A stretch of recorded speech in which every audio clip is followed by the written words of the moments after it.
Subscribe کیجیے تدریبات channel کو اور بیل آئیکن کو دبائیے سب سے پہلے لیٹسٹ ویڈیو دیکھنے کے لیے۔ وفصاحت المتکلم ملکۃ یقتدر بها علی التعبیر عن المقصود بکلام فصیح فی ای غرض کان۔ اور متکلم کا فصیح اور متکلم کی فصاحت ایسا ملکہ ہے جس کے ذریعے سے مقصود کے تعبیر کرنے پر قادر ہو جاتا ہے۔ کلام کے ذریعے سے، کلام فصیح کے ذریعے سے مقصود کی تعبیر کرنے پر قادر ہو جاتا ہے، کسی بھی مقصد میں، کسی بھی غرض میں، فی ای غرض کان، کسی بھی مقصد میں، کسی بھی متکلم کی فصاحت یہ ہے، ایسا ملکہ ہے جس کے ذریعے سے کسی بھی مقصد میں وہ کلام فصیح کے ذریعے سے مقصود کو تعبیر کرنے پر قادر ہو جاتا ہے۔ والبلاغۃ فی اللغۃ الوصول والانتہاء، اور بلاغت لغت میں وصول اور انتہا کو کہتے ہیں۔ یقال بلغ فلان مرادہ، کہا جاتا ہے کہ فلاں اپنی مراد کو پہنچ گیا، اذا وصل الیہ، جب کہ وہ اپنے مقصد کو پہنچ جاتا ہے، مراد کو پہنچ جاتا ہے، تب یہ کہا جاتا ہے بلغ فلان مرادہ، اپنے مراد کو پہنچ گیا، جب وہ اپنے مراد کو پہنچ جاتا ہے۔ وبلغ الرکب المدینہ، اور سوار پہنچ گیا، وبلغ الرکب المدینہ، اور سوار شہر کو پہنچ گیا، سواری شہر کو پہنچ گیا، اذا انتہا الیہا، جب کہ وہ شہر تک پہنچ جاتا ہے۔ وتقع فی الاصطلاح وصف للکلام والمتکلم، اور یہ بلاغت اصطلاح میں کلام اور متکلم کا وصف واقع ہوتا ہے، کلام اور متکلم کا، اور بلاغت کلام اور متکلم کا ہی وصف واقع ہوتا ہے، اور فصاحت کلام متکلم کلام، ان تینوں کا یہ وصف واقع ہوتا ہے، اور بلاغت دو کا وصف واقع ہوتا ہے۔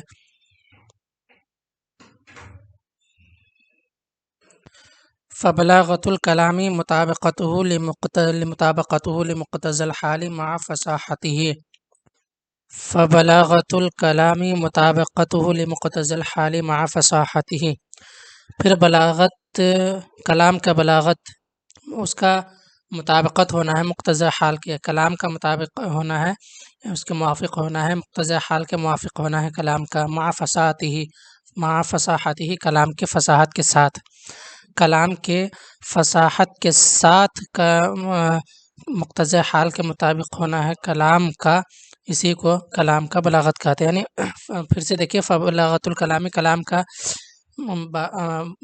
بلاغت، مطابقته لمقتضى الحال مع فصاحته، کلام کا مطابق ہونا ہے مقتضی حال کے، اس کے اپنے فصاحت کے ساتھ۔ والحال ویسمى بالمقام، اور حال جس کو مقام کے ساتھ مقام کا نام دیا جاتا ہے۔ والامر الحامل للمتکلم، وہ امر حامل ہے متکلم کے لیے، علی ان یورد عبارته علی صورت مخصوصۃ، اس پر کہ وہ اس کی عبارت وارد ہوتی ہے صورت مخصوصہ پر، اس کی عبارت وارد ہوتی ہے۔ والمقتضی ویسمى الاعتبار المناسب، اور مقتضی جس کو اعتبار مناسب کا نام دیا جاتا ہے، والصورت المخصوصۃ التی تورد علیہ العبارۃ، وہ صورت مخصوصہ ہے جس پر عبارت وارد ہوتی ہے، یعنی اس صورت مخصوصہ پر عبارت وارد ہوتی ہے۔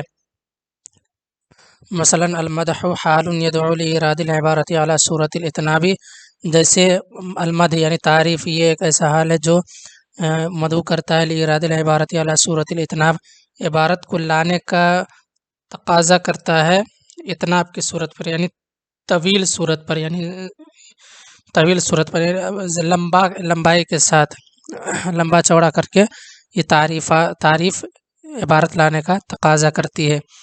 وذکاء المخاطب، اور مخاطب کی ذہانت، حال یدعو لإرادها على صورت الاعجاز، ایک ایسا حال ہے جو مدعو کرتا ہے اس کے لانے کا صورت اعجاز پر، یعنی مخاطب اگر ذہین و فطین ہے تو وہاں پر آپ مختصر میں ہی کوئی بات کہیے، یہ اس کا تقاضا کرتی ہے۔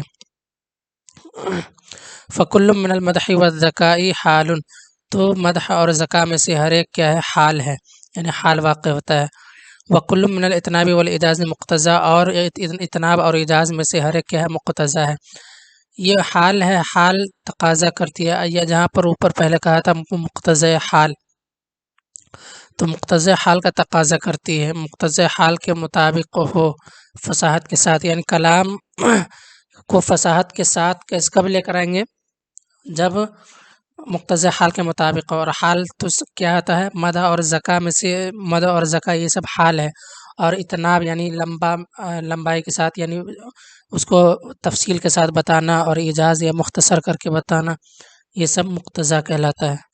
وَإِرَادُ الْكَلَامِ عَلَى صُورَةِ الْإِطْنَابِ وَالْإِيجَاز، اور کلام کو لے کر کے آنا اتناب اور ایجاز کی صورت پر، اتناب اور ایجاز کی صورت پر، یعنی تفسیر اور اجمال و تفصیل کے طریقے پر لے کر کے آنا، یہ مقتضا کے مطابق ہوتا ہے۔ وبلاغۃ المتکلم ملکۃ یقتدر بها علی التعبیر عن المقصود بکلام بلیغ فی ای غرض کان، اور متکلم کے بلاغت ایک ایسا ملکہ ہے کہ جس کے ذریعے سے مقصود کی تعبیر پر قادر ہوتا ہے، کلام بلیغ کے ذریعے سے، کلام بلیغ کے ذریعے سے کسی بھی مقصد میں، کسی بھی غرض میں۔ متکلم کی بلاغت کا مطلب یہ ہے۔ وَيُعْرَفُ التَّنَافُرُ بِالذَّوْقِ، اور تنافر کو پہچانا جاتا ہے ذوق کے ذریعے سے۔ وَيُعْرَفُ التَّنَافُرُ، پہچانا جاتا ہے ذوق کے ذریعے سے۔ وَمُخَالَفَةُ الْقِيَاسِ بِالصَّرْفِ، اور مخالفت قیاس کیا ہے، صرف کے ذریعے سے، یعنی قیاس کی مخالفت صرف کے ذریعے سے ہوتی ہے۔ ومخالفت القیاس بالصرف، مخالفت قیاس صرف کے ذریعے سے۔ وضعف التالیف والتعقید اللفظی، ضعف تالیف اور تعقید لفظی بالنحو، اور تعقید لفظی نحو کے ذریعے سے۔ والغرابت بکثر الاطلاع علی کلام العرب، اور غرابت کثرت اطلاع کی وجہ سے کلام عرب پر۔ والتعقید المعنوی بالبیان، اور تعقید معنوی بیان کے ذریعے سے۔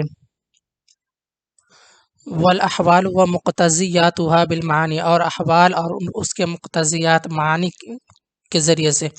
فوجب علی طالب البلاغتی، تو بلاغت کو حاصل کرنے والے پر ضروری ہے معرفت اللغت، لغت کا پہچاننا، والصرف والنحو، لغت، صرف، نحو کا پہچاننا، والمعانی والبیان مع کونہ سلیم الذوق کثیر الاطلاع علی کلام العرب، کثیر الاطلاع علی کلام العرب،